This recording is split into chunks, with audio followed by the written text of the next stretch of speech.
18वीं शताब्दी के अंत में जन्मे 19वीं शताब्दी के प्रारंभ में ही भौतिक देह का परित्याग करने वाले इस महापुरुष ने न सिर्फ हमारे देश की आध्यात्मिक विरासत की इस पूरी दुनिया को एक झलक दी, बल्कि इस देश की गौरवशाली आध्यात्मिक संपदा को एक नया आयाम और एक नया दृष्टिकोण भी दिया। शिकागो में अपने भाषण की शुरुआत जब उन्होंने brothers and sisters of America से की, तब वे न जाने कितने ही दिलों को हमारे देश की आध्यात्मिक संपदा के करीब ले आए। उन्होंने अद्वैत के सिद्धांत को प्रतिपादित किया, मगर साथ ही यह भी कहा कि परमात्मा या परम सत्ता प्रकट और अप्रकट रूप दोनों से ही विद्यमान है। नमस्कार दोस्तों, मेरा नाम है रवि। आपका स्वागत है हमारे चैनल आयाम इंडिया में। सिद्धों की परंपरा में आज हम बात करेंगे स्वामी विवेकानंद की। वे बचपन में बहुत ही चंचल स्वभाव के थे और उनका नाम था नरेंद्र। जब युवा हुए तो भाग्यवश देवी काली के पुजारी रामकृष्ण परमहंस से उनकी मुलाकात हुई।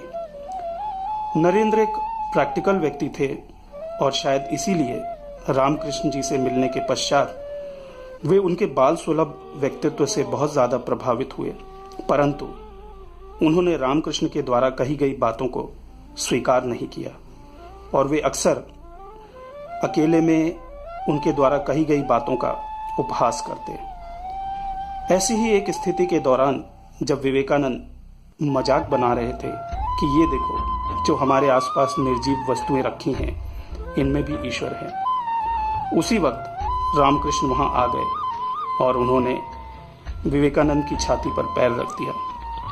विवेकानंद अचानक ही शरीर भाव से ऊपर उठ गए। साधना मार्ग पर महापुरुषों की बातें सुनकर बड़े अनुभवों की बातें करना एक दीगर बात है, परंतु जब व्यक्ति शरीर भाव से ऊपर उठता है या शरीर भाव से परे होना शुरू होता है, तब एक भयावह अनुभव होता है। मृत्यु की बात करना और मृत्यु के अनुभव को छूना या उसके अनुभव से गुजरना बिल्कुल भिन्न बात है। इस अनुभव ने विवेकानंद को भयाक्रांत कर दिया। इस अनुभव ने विवेकानंद को मैं मिटने की झलक दे दी। विवेकानंद जितना रामकृष्ण परमहंस से दूर जाने का प्रयास करते, रामकृष्ण उन्हें अपने पास खींच लेते या स्वयं उनके पास पहुंच जाते। धीरे धीरे आखिरकार विवेकानंद रामकृष्ण परमहंस को स्वीकार करने लगे। एक बार विवेकानंद ध्यान कर रहे थे। ध्यान करते करते उनकी समूल चेतना सिर पर एकत्रित हो गई। उन्हें ऐसा लगा कि उनका बाकी का शरीर है ही नहीं। जब ध्यान के अनुभव प्रगाढ़ होना शुरू हुए, तब एक दिन विवेकानंद ने रामकृष्ण के एक साधक को ध्यान में ही आदेश दिया कि वे जितने भी देवी देवताओं की मूर्तियों की पूजा करता है, उन सभी को जाकर पानी में डुबो दे। दरअसल इस साधक ने बहुत सारी मूर्तियां और पत्थर एकत्रित किए हुए थे अपने पूजा स्थल पर, और वो अच्छा खासा समय पूजा करते हुए व्यतीत करता था। विवेकानंद द्वारा ध्यान में आदेश देने पर यह साधक सभी मूर्तियों और पत्थरों को डुबो आया। रामकृष्ण को जब इस बात का पता लगा तो वे नाराज हुए और विवेकानंद को काफी झाड़ लगाई। पिता की मृत्यु के पश्चात विवेकानंद के सामने परिवार चलाने को लेकर गंभीर आर्थिक संकट उत्पन्न हो गया।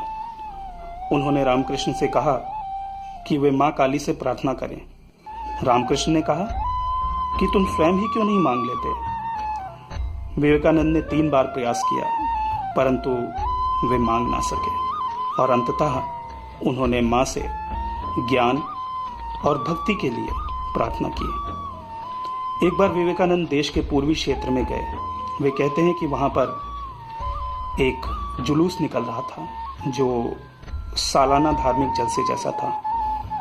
उसमें एक व्यक्ति पर कोई शक्ति खेल रही थी और इस व्यक्ति का व्यवहार वैसा ही था जैसा कि प्रेत बाधाग्रस्त व्यक्ति का होता है। वे कहते हैं कि मैं बहुत ही आश्चर्यचकित हुआ यह देखकर कि उस व्यक्ति ने लोहे के एक अत्यधिक गर्म औजार को बहुत ही आसानी से पकड़ लिया, जिसे एक आम आदमी छू भी नहीं सकता था। लोगों ने मुझसे कहा कि आप इसके सर पर हाथ रख दें तो ये ठीक हो जाएगा। विवेकानंद कहते हैं कि मैंने संकोच के साथ अपना मंत्र करते हुए उस व्यक्ति के सिर पर हाथ रखा और वो धीरे धीरे शांत हो गया। मुझे भी नहीं समझ आया कि ये कैसे हुआ, मगर ऐसा हुआ। गौर करने वाली बात यह है कि जिस विवेकानंद को आज का समाज जानता है वो एक सफल और प्रसिद्ध तपस्वी ही जान पड़ते हैं, मगर इस नरेंद्र के विवेकानंद बनने के पीछे कितना त्याग छुपा है, कितना व्यक्तिगत संघर्ष छुपा है, इस बात को जानना बेहद जरूरी है।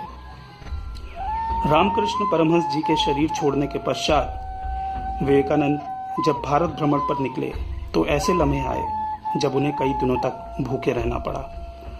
और एक बार तो वे जब भ्रमण पर थे तो एक सप्ताह तक कुछ भी नहीं खाया।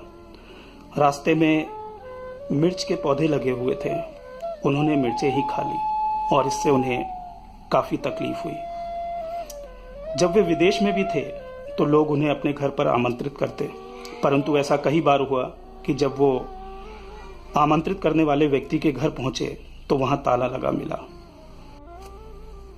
ये तो एक छोटा सा पहलू था उनके संघर्ष का। सत्य के मार्ग में न जाने कितनी ही परेशानियां उन्होंने देखी, जिसमें स्वयं से संघर्ष भी था और बाहरी जगत का संघर्ष भी शामिल था। विवेकानंद के जीवन में ऐसे उदाहरण भी मिलते हैं जब उन्होंने कई सौ पन्नों की किताब को कुछ ही घंटों में कंठस्थ कर लिया। विवेकानंद के जीवन से बहुत से मशहूर लोग प्रभावित हुए और युवाओं का आदर्श बनकर वे तब भी उभरे और आज भी साधना मार्ग पर चलने वालों के लिए वे एक आदर्श चरित्र हैं। परमहंस योगानंद ने अपने द्वारा लिखी गई किताब में एक शिष्य के जीवन की एक अद्भुत घटना लिखी है। परमहंस योगानंद के शिष्य अपने बाल्यावस्था में घटी उस घटना के विषय में कहते हैं कि एक बार मैं कुछ बच्चों के साथ खेल रहा था। पास ही में एक गड्ढा था जिसमें पानी भरा हुआ था। अचानक ही खेलते खेलते मैं उस गड्ढे में जा गिरा और डूबने लगा। तभी अचानक ही वहां पर एक सप्तरंगी प्रकाश में एक सन्यासी प्रकट हुआ और उसने मेरे जीवन की रक्षा की। ये बात मैंने अपनी माँ को बताई और फिर एक दिन एक हॉल के सामने से निकलते वक्त विवेकानंद जी दिखे। मैं अपनी माँ के साथ उनसे मिला। तब विवेकानंद जी ने मुझे बताया कि आज से 40 वर्ष बाद तुम्हें तुम्हारे गुरु मिलेंगे और वो तुम्हें चांदी का ग्लास भेंट करेंगे। जब 40 वर्ष बाद योगानंद अमेरिका गए तब क्रिसमस की संध्या पर इस शिष्य को एक चांदी का ग्लास भेंट किया।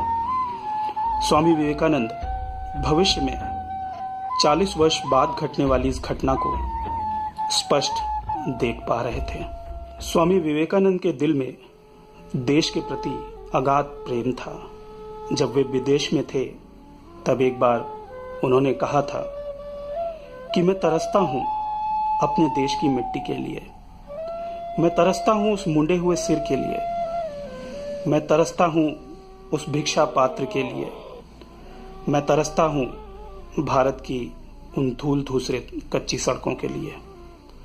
एक बार अपने प्रयाण के संबंध में उन्होंने उत्तर दिया था कि तुम्हें मालूम नहीं कि मेरी आत्मा दिन पर दिन विस्तारित होती जा रही है, ब्रह्मांड में फैलती जा रही है। मेरा शरीर इसे अधिक समय तक धारण ना कर सकेगा, मुझे इसे छोड़कर जल्द ही जाना पड़ेगा। रामकृष्ण के एक साधक थे जो कि बहुत ही निष्ठावान और ऊर्जावान थे। रामकृष्ण ने विवेकानंद के विषय में कहा था कि जितनी ऊर्जा मैं अपने इस साधक में आज देखता हूँ उससे 7 गुना अधिक ऊर्जा मैं नरेंद्र में देखता हूँ। और ये बात उन्होंने तब कही जब विवेकानंद अपने प्रारंभिक दिनों में रामकृष्ण के सानिध्य में थे। दोस्तों, हमें यह बात ध्यान रखनी होगी कि हर व्यक्ति विवेकानंद बनने के लिए नहीं आता। इस पृथ्वी पर हर आत्मा एक निश्चित उद्देश्य से और पूर्व कर्मों के फल स्वरूप आती है। जब कोई आत्मा जन कल्याण के मकसद से पृथ्वी पर आती है तो उसके साथ पूर्व जन्मों की साधना और त्याग का वेग भी होता है। हम विवेकानंद भले ही ना बने, परंतु हम खुद को जानने का प्रयास अवश्य कर सकते हैं। हमारा ब्रह्म और किसी और का ब्रह्म अलग नहीं है, भेद सिर्फ जानने और ना जानने का है। दोस्तों, विवेकानंद जी का जीवन अद्भुत था, अविस्मरणीय था। मगर एक बात याद रखिएगा कि नरेंद्र का यह लक्ष्य नहीं था कि उन्हें विवेकानंद बनना है। सिद्धार्थ का यह लक्ष्य नहीं था कि उन्हें गौतम बुद्ध बनना है। ये लोग सिर्फ सत्य जानने निकले थे, और जब सत्य से साक्षात्कार हुआ तो मन में ये इच्छा जागी कि क्यों ना और नावों को भी किनारे पहुंचाया जाए। बस इतना सा मकसद का। आप सभी से एक ही प्रार्थना है कि इस बात को समझें कि साधना का उद्देश्य सत्य जानना है, और वो सत्य आप हैं, आपकी आत्मा है, और आपकी आत्मा रूपी परमात्मा है।